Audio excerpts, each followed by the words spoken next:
Hello, everyone. A lot of talk lately about the Nixon gold shock, the dollar, and whether the moment America stepped away from gold was just a technical adjustment or the beginning of the paper money world we live in now.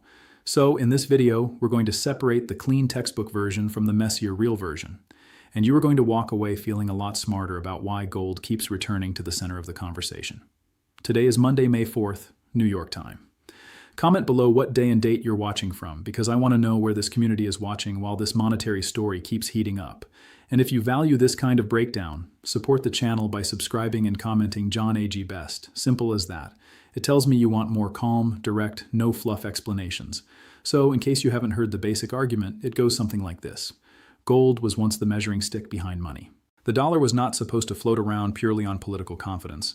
And then Richard Nixon closed the final gold window, called it temporary, blamed speculators, and helped push the world into a system where currencies trade against each other with no hard anchor underneath them. Now, on the surface, that sounds like one president broke the whole system.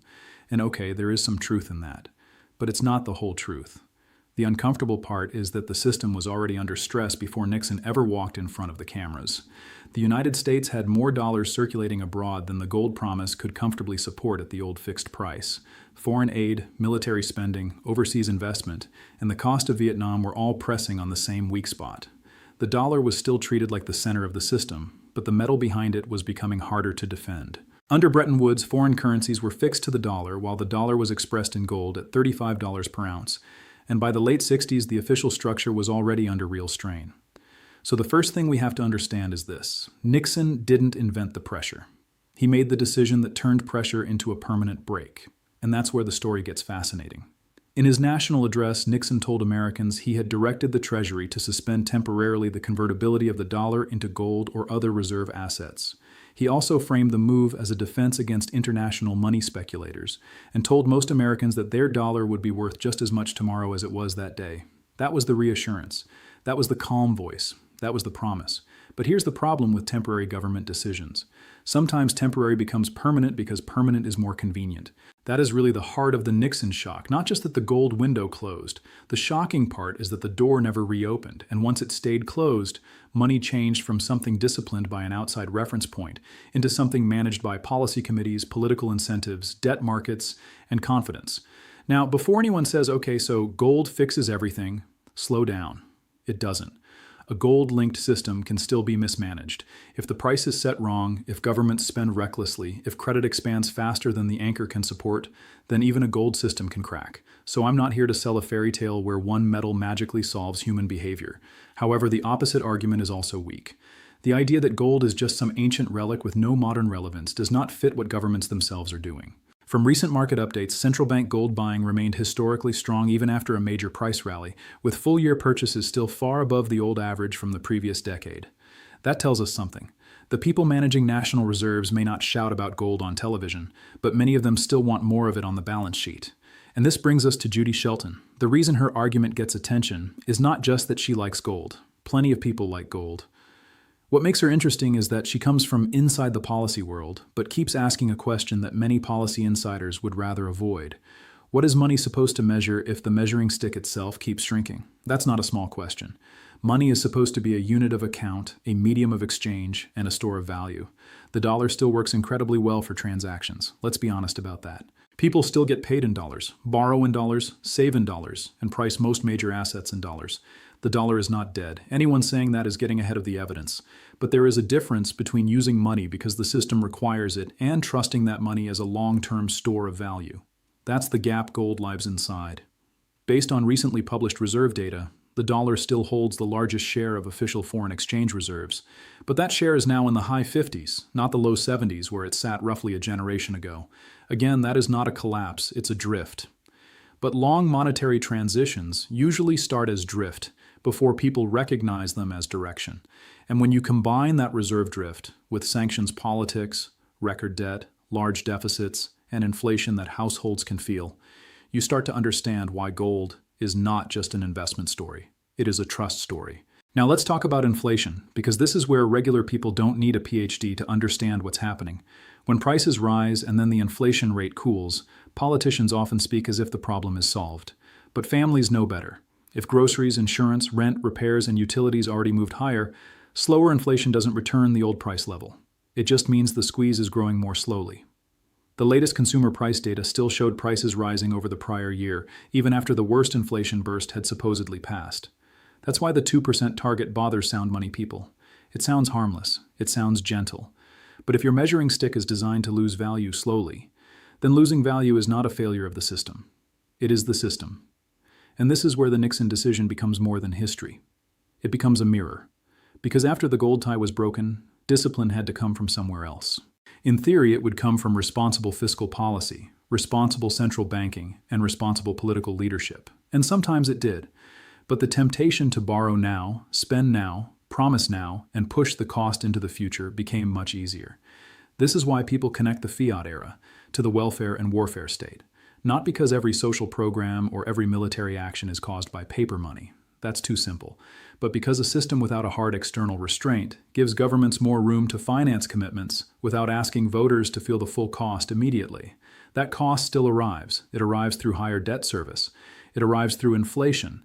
It arrives through currency anxiety. It arrives when credit rating agencies start sending warnings that the fiscal path is not as clean as it used to be. One major rating firm cut the United States from its top rating in 2025, and another had already downgraded the country earlier, citing fiscal and governance concerns. So when someone says full faith in credit, the sound money response is, okay, but faith in what exactly? Faith in productivity? That still matters. Faith in American innovation? Absolutely.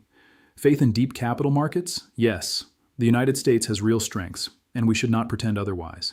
But faith in unlimited political discipline? That's where the conversation gets uncomfortable. And that's where gold starts looking less like a prediction and more like insurance. Now, some people frame this as a coming monetary reset. Maybe, but we have to be careful with that phrase because it can mean 10 different things. A reset could mean a formal gold-backed system. It could mean central banks quietly raising gold allocations. It could mean more bilateral trade outside the dollar. It could mean states reducing taxes on precious metals. It could mean households treating gold as savings instead of speculation. All of those are very different outcomes. So rather than asking, will there be a reset next month, the better question is this. Are people and institutions slowly changing what they trust? That question is much more useful. Look at the state-level sound money movement. The constitutional language people point to says, no state shall make anything but gold and silver coin a tender in payment of debts. Now that clause has a long legal history, and it does not automatically mean a modern state can replace the dollar overnight. But it does explain why gold and silver keep returning to legal tender debates whenever trust in paper currency weakens. Most people are not going to buy coffee with a gold coin tomorrow. That's not the point. The point is optionality. People want an escape valve. They want assets that don't depend entirely on the promises of officials who may not be in office when the bill comes due. And this brings us back to Nixon's alleged admissions. According to the story surrounding Shelton's correspondence, Nixon later acknowledged that monetary policy was not his strongest area. If that is accurate, it's remarkable, because closing the gold window was not a small side issue. It was not an administrative tweak. It was the kind of decision that changes the rules for every saver, every worker, every government, every foreign central bank, and every generation after. So was Nixon the mastermind, or was he the signature at the end of a process driven by advisors, pressure, and crisis? That is the question worth asking. Because if he didn't fully understand the long-term monetary consequences, then the lesson is bigger than Nixon. The lesson is that systems can be changed by leaders who are reacting to immediate pressure, while the public lives with the consequences for decades. Paul Volcker's later role makes the whole story even more ironic. After the gold link was gone and inflation became a national crisis, Volcker became associated with very hard medicine. The Fed shifted its approach in the late 70s to fight inflation, and that period brought extremely expensive credit, painful recessions, and eventually lower inflation. In plain English, after the anchor was removed, trust had to be rebuilt with pain. That's not a clean victory. That's a warning. If you remove a hard anchor, you must replace it with credible discipline. If discipline fails, the market eventually demands it back, and it usually demands it in a way that hurts. Now, the gold crowd sometimes misses this too. They think the only lesson is, go buy gold. But the deeper lesson is discipline. Gold is simply the asset that exposes the absence of discipline. It sits there, pays no yield, gives no speech, promises no policy path, and still survives every monetary experiment humans build around it. That's why gold's comeback is not just about price. It's about psychology. When central banks add gold, when investors buy bars and coins, when states revisit legal tender, when people question inflation statistics, when reserve managers diversify, they are all asking some version of the same question.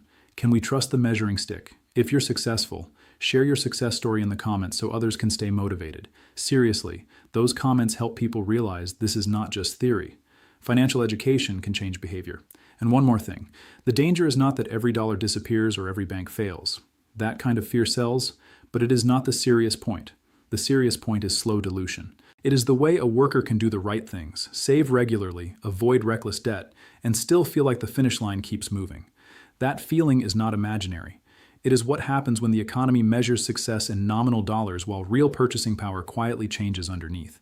So when people rediscover gold, they are not always making a dramatic bet on collapse. Sometimes they are simply saying, I want part of my savings in something that does not require a central bank press conference to explain why it still matters. That's a calmer, smarter way to think about it. Not panic, not fantasy, just respect for history, incentives, and human nature. Because once a society learns that money can be stretched, every political argument eventually becomes a money argument too. And that is exactly why this old story refuses to stay buried. So putting this all together, the Nixon gold shock was not just one speech in August, it was a hinge. Before it, the dollar still had a formal outside reference for foreign official holders. After it, the world moved toward floating currencies, managed confidence, and debt-backed promises. Maybe that system was unavoidable. Maybe the old structure was already too strained to survive. That's the counterpoint we should admit.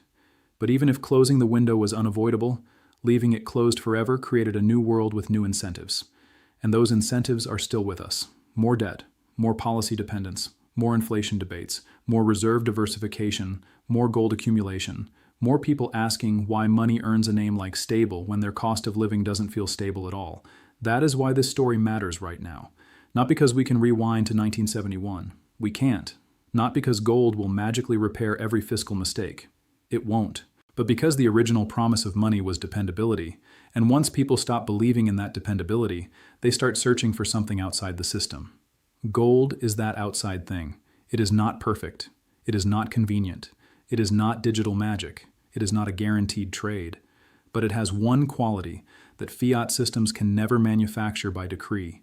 It does not need a politician's promise to exist. And maybe that's why, after all these years, after every speech, every policy experiment, every downgrade, every inflation wave, and every reassurance that everything is under control, gold is still standing there asking the same quiet question. Compared to what? So drop your thoughts below. Did Nixon make the only move available under pressure, or did that temporary decision open a door America never learned how to close? And if gold is gaining attention again, is that a sign of strength or a warning that trust is thinning? Thank you for watching. Subscribe if you want more clear breakdowns like this. And remember, this is education and perspective, not personal financial advice. Use it as a framework, then make decisions based on your own research, your own risk, and your own life.